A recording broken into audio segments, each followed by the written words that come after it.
Dobro. Imamo sada ovako, vrednost otpornosti od 33.300 ohma.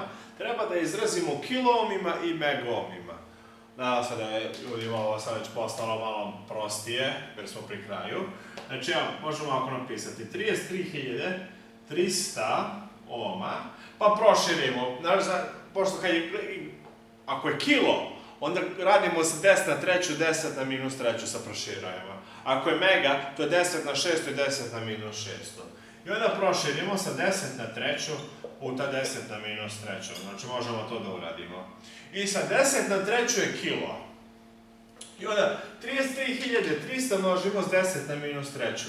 I onda ovom pomeramo za 3 mesta ulevo. I onda dobijemo da je to jednako 33,3. I zbog ovog 10 na treću stavimo kilo i onda osnovnu mernu jedinicu, to je ovo.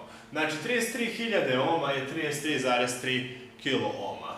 Isto tako možemo 33.300 ohma puta 10 na 600 puta 10 na minus 600, jer nam treba mega. Znači, 1 mega je 10 na 600.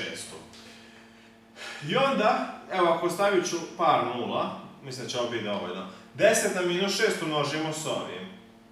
I onda pomeramo za 6 mesta. 1, 2, 3, 4, 5, 6. I to je jednako 0,0333. Ove dve nule ne morate pisati, ali ajde, uradimo ga. I onda 10 na 600 je mega ohma. Znači 0,0333, pa ove nule ne morate pisati, ali ako hoćete možete. 0,0333 mega ohma je 33.300 ohma.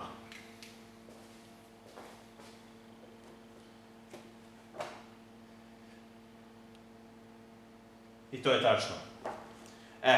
I još jedan zadatak i završili smo sa ovom lekcijom. Veliki pozdrav!